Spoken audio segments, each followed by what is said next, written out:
So this video gonna be very good because I know most of us resonate with this one. And as believers, there are some things that we do, and there are sins that we actually make.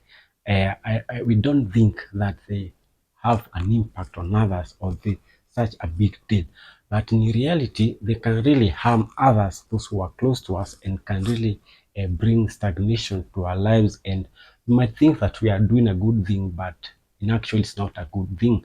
So these are some of the things that I found myself doing, but now I come to realize that they are a big deal and I have come to drop them immediately. And the first one is gossiping about people.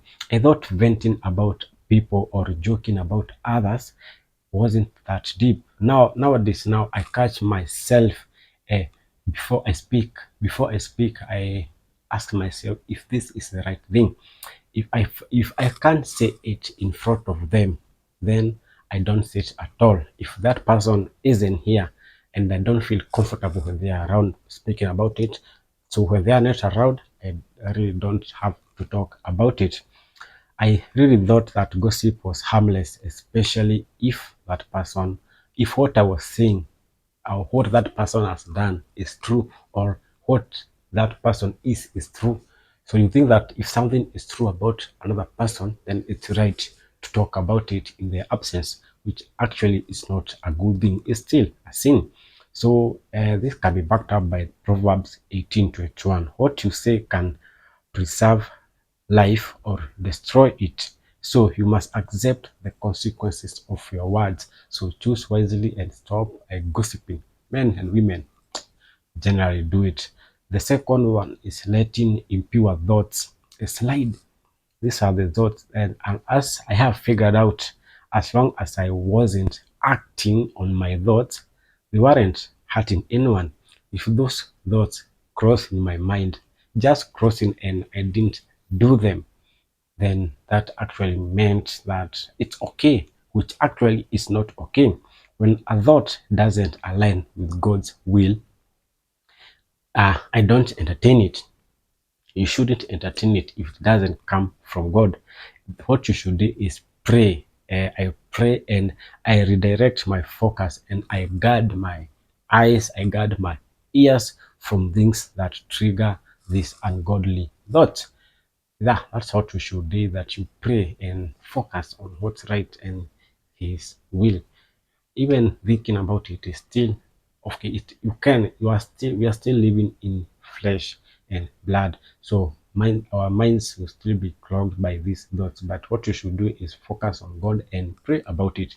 That thing, and I will back it with the book, is in 2 Corinthians 10:5. We pull down every proud obstacle that is raised against the knowledge of God.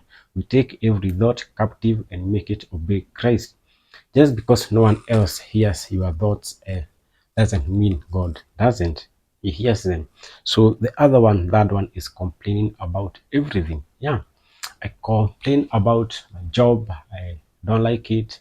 Complain my life, and comparing myself with others. People have made it, but still I'm lacking. So I find myself focusing on the negative, focusing on very small and minor things instead of relying on God timing.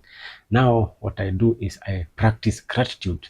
The things that happen, I practice gratitude, the little things, as I wait for other things, as I pray for God to open and expand my territories. I bring it to God with prayers, and even to people I still pray for them, and that's good. You should pray about it, and so that you can find gratitude. You give gratitude to God for where He has gotten you from to where you are currently. That's a good thing. So in the book of Philippians 2:14, do everything without complaining or arguing. That's right. The more you focus on what's wrong, and the more miserable you will feel. That's true. That's a fact. You focus on the negative, you focus on what's going wrong, you'll be miserable. I tell you for that. So gratitude shifts everything. And what I know is that gratitude is the gateway to abundance. When you start practicing gratitude, and then abundance will be overflowing in your cup. So the fourth one is letting my emotions control me. This is was happening through reacting without thinking. When someone triggers you, you think and you react. You don't want to know what will come out of your mouth or what will be the consequences of your actions. You just react without thinking. So now, if again, if some of us, when you are sad, you are filled with emotions, you shut down. You don't want to speak to anyone. You don't want to tell anyone about it. If you are insulted, some will keep. It's good to shut down when you are insulted so that you can figure out what to say or you don't react at all. But some things, maybe you are sad about situations, your life, about everything, and you shut down. You should tell and express these things to others.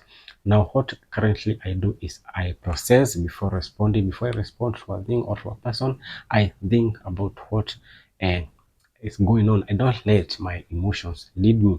I just pray about it. And I've come to practice self-control because it's a fruit of the Holy Spirit for a reason. So Proverbs 29:11, stupid people express their anger openly, but sensible people are patient and hold it back. So hold back your anger, process it, and know how to respond. So the fifth one is being lazy with my faith.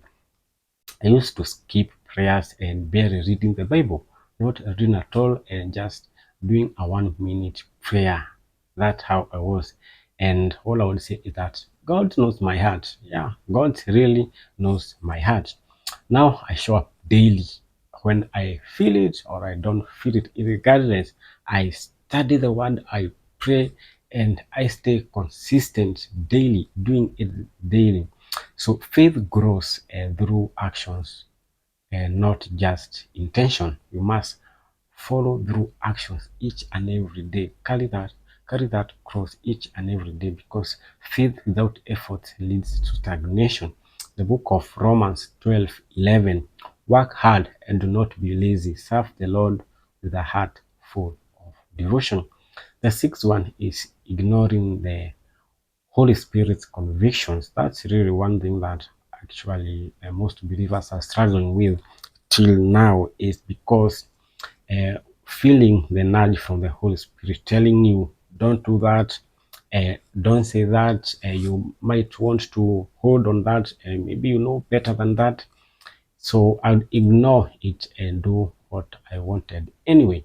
So some of us don't really understand if the Holy Spirit convictions, but some do. And what they do is they simply ignore it. Because conviction isn't condemnation. It's God loving me and loving you to correct us. So what you should do is listen to the convictions. I know that God is leading me toward something better. That's why I'll get these convictions. And the book of First Thessalonians 5:19 says, "Do not restrain the Holy Spirit, because the Holy Spirit is here to help you and assist you." So I really hope this video really opened up our eyes, and I know there are many things that we think that they are not a big deal. If you know them, kindly drop on the comment section so we can learn from it. So till the next video, I'm out. Stay blessed and stay peaceful and be blessed.